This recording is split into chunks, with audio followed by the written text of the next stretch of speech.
Hello students, welcome to Chaturvedi classes. आज हम लोग स्टार्ट कर रहे हैं हमारी क्लास 10 का chapter 3 linear equation in two variables exercise 3.7, जो कि हमारी ऑप्शनल एक्सरसाइज है, जिसके लिए लिखा हुआ है not useful for examination point of view, but ये बहुत इंपॉर्टेंट एक्सरसाइज है और ये एग्ज़ाम में ज़रूर आती है। फोर्थ वाला क्वेश्चन भी कुछ थर्ड वाले क्वेश्चन के जैसा ही है।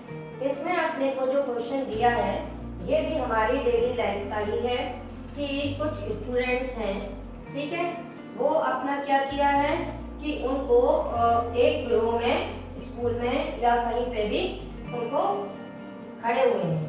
अब उन्होंने कहा कि अगर 3 स्टूडेंट एक्स्ट्रा आ जाते हैं एक रो में तो क्या होता है, नंबर ऑफ रोज में से एक रो कम हो जाएगी। और अगर मैंने 3 स्टूडेंट्स कम कर दिए, ठीक, तो क्या होगा, जो रोज हैं वो नंबर ऑफ रोज 2 एक्स्ट्रा हो जाएंगी। अब इन्होंने फाइंड क्या करने को कहा है, number of students in the class. तब फिर वही प्रॉब्लम है कि जनरली जो लोग लास्ट में देख के लिखते हैं उनके लिए प्रॉब्लम हो गई कि यहाँ पे तो एक ही वेरिएबल फाइंड करना है और बात 2 चीजों की हो रही है। 2 चीजें हमारी बेटा कौन कौन सी हैं? 2 चीजें हैं हमारी, एक स्टूडेंट्स और एक रो। तो पहले तो वेरिएबल डिसाइड करना था, हमने वेरिएबल डिसाइड कर लिए। क्या 2 वेरिएबल हमको दिख गए? हमने देख लिया कि यहाँ पे 2 चीजें वेरी कर रही हैं। ऐसे भी समझ सकते हो कि 2 चीजों में चेंज आ रहा है, एक तो स्टूडेंट्स एक्स्ट्रा हो रहे हैं और रोज कम ज्यादा हो रही हैं, स्टूडेंट्स कम ज्यादा हो रहे हैं। तो वेरिएबल किसको लेना पड़ेगा, स्टूडेंट्स और रो को। तो हम लिखेंगे कि let the number of students in a row, ये हमको लेना पड़ेगा यहाँ पर x। अगर हमने केवल नंबर ऑफ स्टूडेंट्स लिख दिया तो हमारा क्वेश्चन गलत हो जाएगा, क्योंकि हमको टोटल क्लास में कितने स्टूडेंट्स हैं ये निकालनी है। हमने ये पता किया कि चेंजेस किस में आ रहे हैं, चेंजेस केवल रो में कितने स्टूडेंट्स हैं उनमें आ रहे हैं, लेकिन क्लास के टोटल स्टूडेंट्स में तो चेंज आएगा नहीं। तो ये हमने मान लिया कि number of students in a रो भी x और नंबर ऑफ रोज y है। तो टोटल नंबर ऑफ स्टूडेंट्स कितने हो गए बेटा?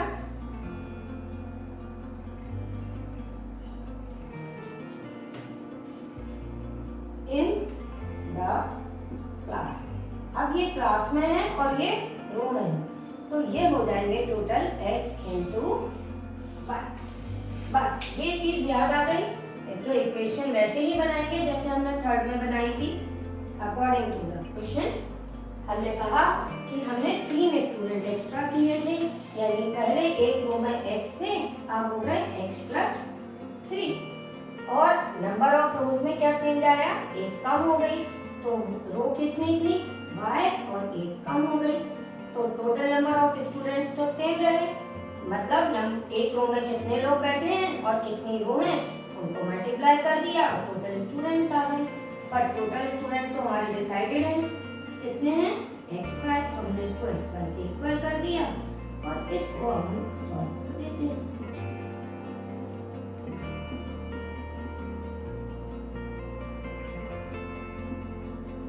ये सॉल्व करने में तो कोई प्रॉब्लम है नहीं, मैं जरा जल्दी कर देती हूँ।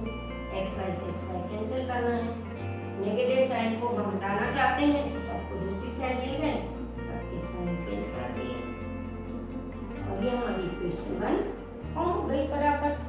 अब हम जल्दी से अपनी दूसरी भी कर लेते हैं। दूसरी में और स्पीड कर रहे हैं कि अगर 3 स्टूडेंट एक रो के कम किए तो एक रो में x थे, 3 कम किए तो x माइनस 3 हो गया। रो हमारी 2 ज्यादा हो गई तो रो y प्लस 2 कर दिया और total students equal to xy, और ये हम यहाँ सिंप्लीफाई कर दिए।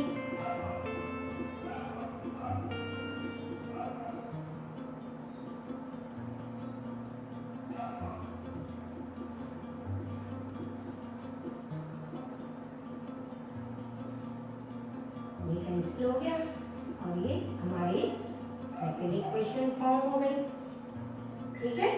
अब इसको हम किसी भी मेथड से जो हमको अच्छा लगता है उससे सॉल्व कर लेंगे कंप्लीट।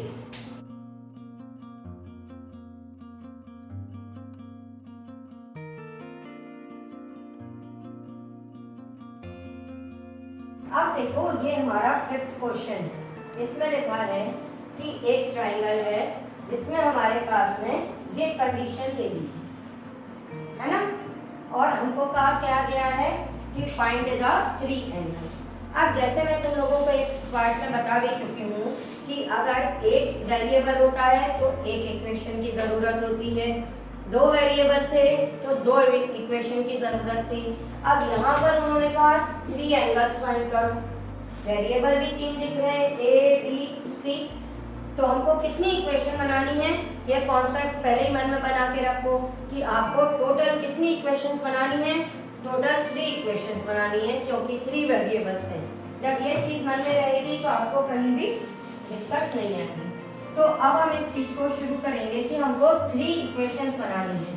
कैसे करें, पहले ही हमको ये जो कंडीशन दी है इसमें ये इक्वल के साइन दिए हैं। क्रॉस मल्टीप्लिकेशन मेथड में हम देख चुके थे कि जब इस तरह से लिखा होता है तो 2 इक्वेशन यहीं से बन जाती है। तो हम स्टार्ट कहाँ से करेंगे कि बी है angle C is equal to thrice of angle B is equal to twice of angle A plus angle B. तो यहाँ से 2 इक्वेशन बना लो, एक बार लिख दो angle C is equal to thrice of angle B, ठीक है, इसको इक्वेशन 1 नाम देते। फिर यहाँ से इसको शुरू करो तो angle C is also equal to twice of angle A plus angle B, ठीक है। अब इसको मैं थोड़ा सा रीअरेंज कर रही हूँ क्योंकि ये 2 होल के मल्टीप्लिकेशन में है, तो इस 2 को हम डिवाइड में ले आते हैं तो c/2 इसकी वैल्यू आ जाएगी angle A plus angle B. अब 2 इक्वेशन बन गई। अब जैसा मैंने स्टार्टिंग में कहा 3 वेरिएबल चल रहे हैं ए बी और सी, तो आपको तीसरी इक्वेशन भी फॉर्म करनी पड़ेगी। तीसरी इक्वेशन कहाँ से आएगी, उसके लिए यहाँ पर क्वेश्चन में और कुछ गिवन दिख रहा है नहीं दिख रहा, ध्यान दो। स्टार्टिंग में लिखा है उन्होंने इन अ ट्राइंगल एबीसी, और ट्राइंगल एबीसी में सारे एंगल्स के लिए हमको इंटीरियर एंगल सम प्रॉपर्टी मालूम है, उससे हमको अपनी 3rd इक्वेशन बनानी है। हम कैसे कर देंगे कि by angle sum property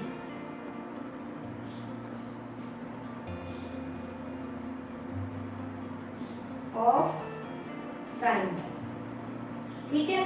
angle sum property of triangle सबको याद है कि angle A plus B plus C is equal to 180, और ये आ गई आपकी इक्वेशन 3, याद आ गया।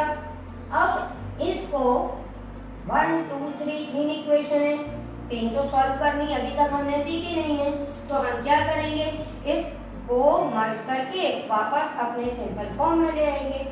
देखो इक्वेशन 2 से तुम्हारे पास में a प्लस बी की वैल्यू दी है एंगल c/2, तो यहाँ पर ये जो आपका a प्लस बी है इसको यहाँ से हटा दो और इसकी जगह क्या लिख दो c/2, तो ये एक लीनियर इक्वेशन बन जाएगी और c की वैल्यू निकल आएगी। ये मैं सॉल्व करके दे देती हूँ क्योंकि ये तुम लोग पहली बार कर रहे हो।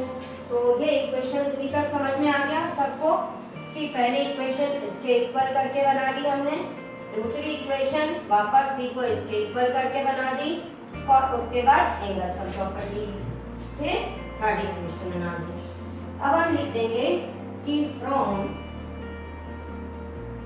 सेकेंड एंड थर्ड बी, ठीक है बेटा। सेकेंड और थर्ड से हमारे पास क्या रिजल्ट आ जाएगा, हमने a प्लस बी को रिप्लेस कर दिया c/2 से, उसके बाद angle c is equal to 1। अब यहाँ पर एलसीएम ले लोगे, एलसीएम आ जाएगा 2, ये हो जाएगा c plus twice of c is equal to 180 degree, और ये ट्वाइस ऑफ एंगल c, ये 2 क्रॉस मल्टीप्लाई हो जाएगा 180 इंटू 2, तो एंगल c की वैल्यू आ जाएगी आपकी 360/3। कैंसिल कर 120, एंगल सी आ गया हमारा 120। अब यहाँ पर डिग्री लगाना कंपलसरी है, अगर हम डिग्री नहीं लगाएंगे तो टीचर्स हमारे मार्क्स कट कर लेंगे। अब सी की वैल्यू तो निकल आई, अब हमको किस किस की जरूरत है, ए की और बी की। तो हमें दिख रहा है अगर सी मैं यहाँ पे सब्स्टिट्यूट कर दूँ तो एंगल बी भी मिल जाएगा। तो अब हम यहाँ पे ये लिख लेंगे, हम अपना आगे काम कंटिन्यू करेंगे कि सब्स्टिट्यूटिंग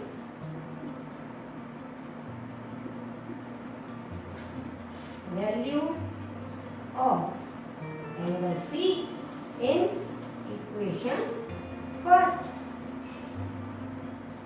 अब जैसे इक्वेशन फर्स्ट में वैल्यू डाली तो ये आ गया आपका 120 इज इक्वल टू साइज of B, angle B is equal to 120 upon 3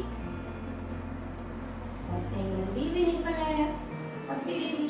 अब बचा क्या, ए की वैल्यू निकालने के लिए अपने की देखो ए की वैल्यू निकालने के लिए एंगल यहाँ पे ए है ही नहीं, आप चाहो तो दूसरे निकाल लो, आप चाहो तो एंगल सम प्रॉपर्टी वाली थर्ड से निकाल लो। तो मेरे ख्याल से तुम लोगों को थर्ड से इजी लगेगा क्योंकि वो हम कई बार सॉल्व कर चुके हैं। तो अब हम लिख देंगे फ्रॉम इक्वेशन थर्ड। अब एंगल ए फाइंड करना है, ए एज इट इज, बी की वैल्यू हमने ये 40 निकाली है तो बी की वैल्यू लिख दी 40, सी की वैल्यू निकाल चुके हैं 120 इक्वल में 180 और ये एंगल ए भी मिल गया 180 माइनस 160 एंगल ए इज 20। देखो कितना इजीली सॉल्व हो गया।